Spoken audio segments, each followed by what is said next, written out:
Right guys, welcome back to Formula 1 news. Massive drama over these last few hours after Christian Horner said last night that Hamilton's team reached out to Red Bull earlier this season to discuss a potential move. Hamilton now says no, it's the other way around. Horner reached out to Mercedes and Hamilton about a potential move the other way. Hamilton says he would be very keen to challenge Max in an equal car yet again. Someone is not telling the truth on this one. Who is it? Very much on Twitter, your thoughts in the comments below. Hit the like button if you enjoy. Subscribe if you're new as always, I would greatly appreciate it. So this was the big story of last night when, according to the Daily Mail, now the Daily Mail top guy, he has a few ins at Red Bull, so they got this scoop where Horner says that Hamilton supposedly inquired about joining Red Bull earlier this season. We have had several conversations over the years about Lewis joining. They have reached out, so they have, not Hamilton himself, that being Hamilton's team or a representative from Hamilton's management team has reached out a few times. Most recently, earlier in the year, there was an inquiry about whether or not there would be any interest, but I can't see Max and Lewis working out together. And look, some races, if they were to be a team at Red Bull, they would just drive off into the distance 20 seconds ahead. Many races, they would be crashing out before the first corner, I imagine, because, you know, it would not be without friction, shall we say, if that was to be the case, but it would be fireworks, of course. The dynamic wouldn't be right. We are 100% happy with what we have, he says. So you got to wonder, firstly, what's the motivation for Horner to say these things? Is it necessary? Look, we're back at Abu Dhabi, so why not a bit of Red Bull versus Mercedes drama yet again? Is he trying to get across the point that Hamilton isn't fully happy at Mercedes? Is that the seeds that he's trying to sow? But of course, let's not forget, Hamilton shortly after supposedly reaching out, then signed his new deal with Mercedes for the next couple of years. To be honest, when I saw this, I was like, it's not really a big deal, just because this is common practice when you're re-signing a contract to discuss with other teams about the possibility of, okay, would they have an offer on the table? We know full well, we believe that earlier this season, John Alcan, president of Ferrari, reached out to Hamilton and said, hey, come for a dinner, you know, I'll pay for it, come to Monaco, my favourite restaurant, and we'll just chat life, you know, and maybe please join my Formula 1 team if you could. And Hamilton was like, well, that's not going to happen, but sure, I'll take the dinner, and went along and had the chat, I imagine. And, you know, that's what you do, because when you're renegotiating contracts, you say, all right, Ferrari, what do you want to give me? What's the offer? How much money you're going to pay? You go back to Mercedes and say, all right, well, Ferrari are going to pay me this. So this is how good negotiators will negotiate. You don't just negotiate with Mercedes. You discuss all potential options. So this shouldn't really be, until Hamilton then responded, a massive story, with Horner actually following up after Hamilton's response and saying it's only natural that people around him would want to reach out at some point in time. He's had a tough year prior to re-signing with Mercedes. Only natural that people around him reach out. There's nothing unusual about that. It's something that's happened in the past and is not unique to Lewis. But nonetheless, the idea that anyone related to Hamilton would have reached out, presumably with Hamilton's knowledge, to discuss with Red Bull about the possibility is nonetheless interesting, just because, you know, would Hamilton ever go to Red Bull? Would they ever entertain that? Would Hamilton ever entertain that, given the fact that, you know, it's been at Mercedes, there's been lots of friction, let's say, with Hamilton and even the way that Red Bull operates, you know, the way that they treat their drivers. Hamilton's made recent comments about the fact that, you know, Max is the number one and they don't want anyone to challenge him, and Perez is not treated as well as he should be, stuff like that. So definitely is going to raise questions, especially when Hamilton then responds. So today we arrive in the paddock for the Abu Dhabi Grand Prix. This is a funny picture of Toto Wolff and Fred Vasseur walking out of the stewards room. You guys probably remember they had, well, both of them were pretty heated after the practice day at the Abu Dhabi Grand Prix, which didn't really go to plan. They both exchanged their fair share of swear words, and despite the fact that it was really late at night, and they are both very distinguished gentlemen, they were, well, sharing a fair few swear words, and they've got an official warning and a formal warning over bad language from their activities in the Las Vegas press conference. But then, of course, Hamilton was asked about this. What's going on? Did you or your team reach out to Horner and Red Bull? And Hamilton says, no, that's not the case. He said that neither he nor anyone in his team had done so, and it's been years since he's even had a proper conversation with the Red Bull boss. So, sure, proper conversation. That's not necessarily an inquiry. But then he goes on to double down and actually says that's completely untrue. It was actually Christian that contacted me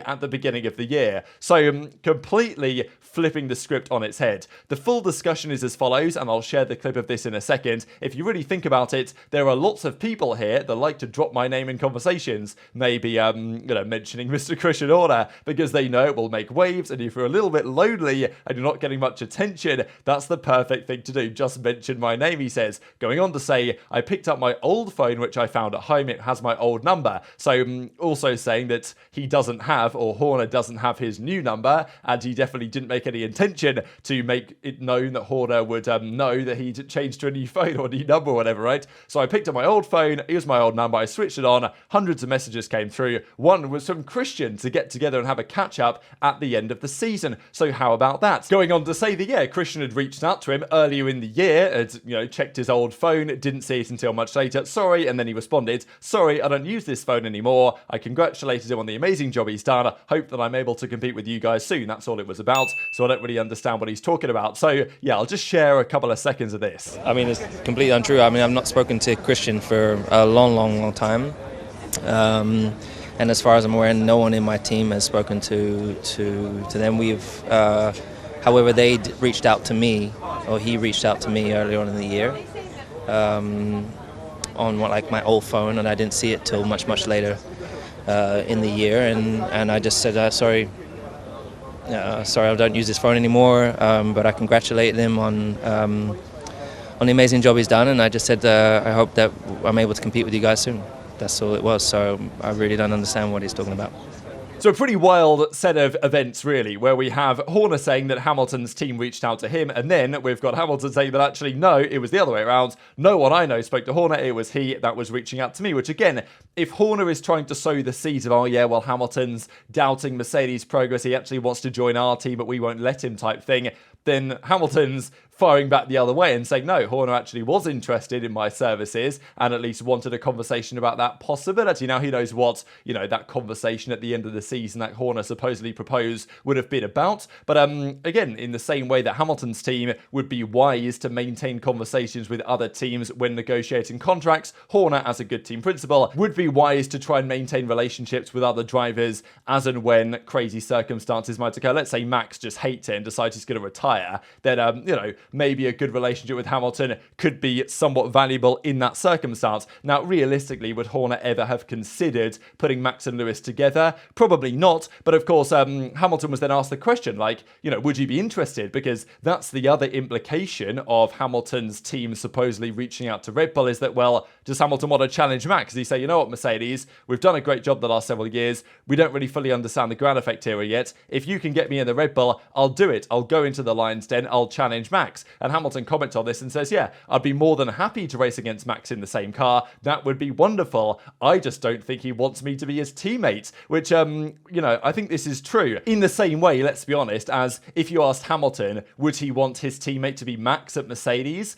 No, why would he? He'd much prefer a driver who is still good and competitive like Russell, but not, or even like a Bottas, for example. Solid driver, especially a good qualifier, but not going to challenge you for the title, right? If you're a driver, and who would you prefer as a teammate? It depends on your circumstances, what you're trying to prove, I guess. Maybe Hamilton would be keen for Max to come to the Mercedes and prove that he can beat him again in that team. Obviously, that's not going to happen, so it doesn't matter. But still, I imagine Hamilton preferred having Bottas as a teammate than he did having Rosberg, for example, in the same way that I'm sure Max I think Max would like a bit more of a challenge than what Perez has given him. But, would he prefer to have Perez as a teammate or Ricciardo as a teammate to Hamilton? Then, that's clearly what Hamilton thinks, that Max doesn't want him as a teammate. He would prefer to have it all his own way in the Red Bull camp. But Hamilton making it very clear that, if Max was to allow me in, or if the team was to allow me to join, I would be very, I'd be willing to do so. Now, he did also go on to say that he is not keen on joining Red Bull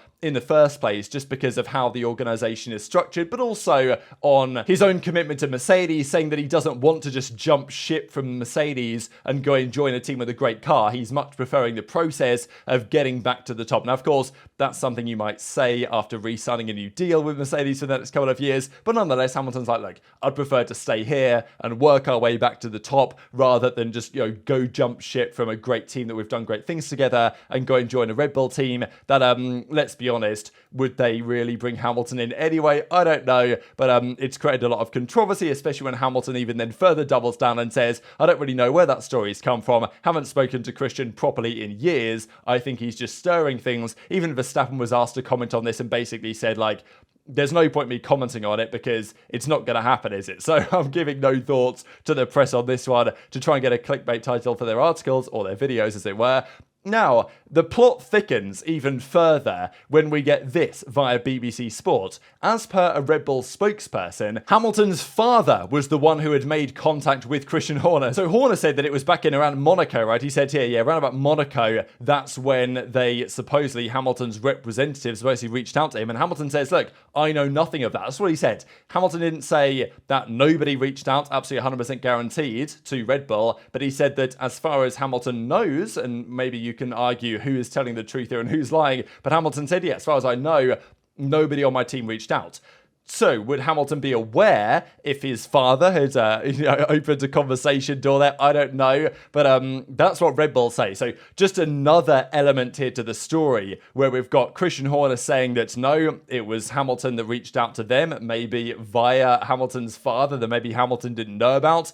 Horner doesn't really seem to be giving any comment on the idea that he was reaching out to Hamilton as well. Who wants what out of this saga? I don't know, but it's absolute chaos. And let's be honest, sagas like this, drama like this, it's more entertaining than many of the races we've had this season, to be honest. This, of course, is Hamilton's father, Anthony Hamilton, here on the right-hand side. They've had an interesting relationship, right? Because in the early days, Anthony Hamilton, was Lewis's agent. And then, as you might expect, when things started to go downhill for Hamilton, around about 2010, McLaren wasn't working out so well.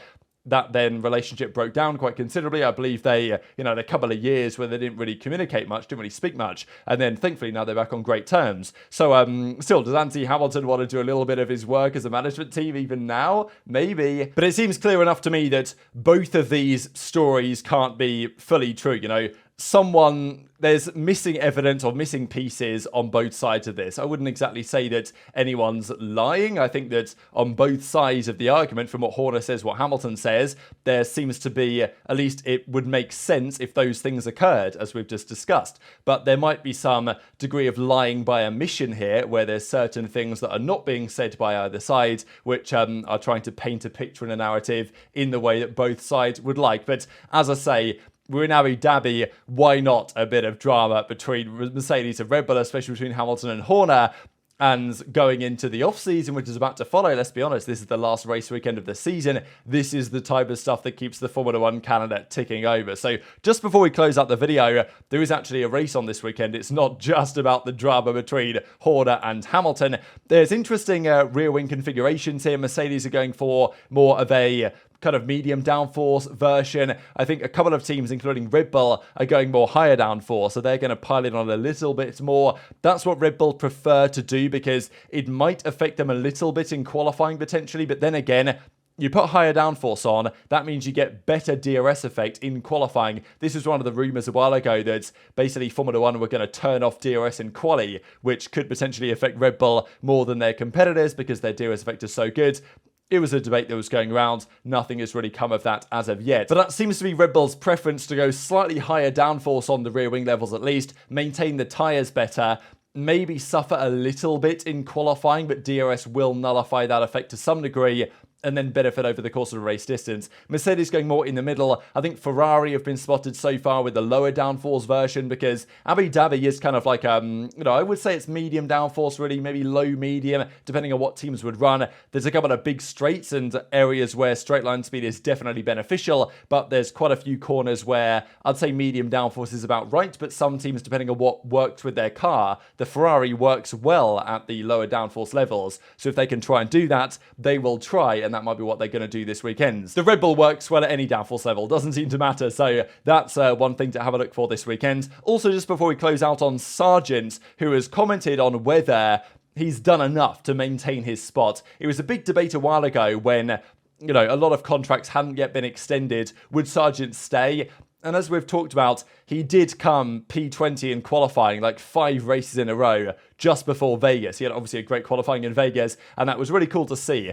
To be fair, over the course of the weekend, especially qualifying, was not far off Albon's pace at all. And that's good to see, because let's be honest, Sargent, the way that he's performed the last couple of races, even with Albon doing well, but nothing crazy with the way that Williams has been, especially in race trim the last couple of races, Sargent's held his own. And I think it's a testament to Williams. They've stood by him. They've hoped that he'll become a driver that's at least acceptable to stay in their program for the long term. He does say, though, to the media that he's not sure if he's done enough yet, but I believe there's rumours going around that he's going to be doing some post-season testing with the team. So that says to me that they're probably going to keep him. So that's cool for Sargent. I know there was a lot of debate and probably, you know, another team principal, certainly a Günther Steiner, would have kicked Sargent straight out of the team, I imagine. But also there's an element of, well, James Vowles, Williams, they've got Doralton or whatever, their kind of American ownership. So they want to keep that American driver if they can. At the end of the day, they've got Albon delivering some points, but they need their team next year to not just be a one-man team, you know, because a one-man team,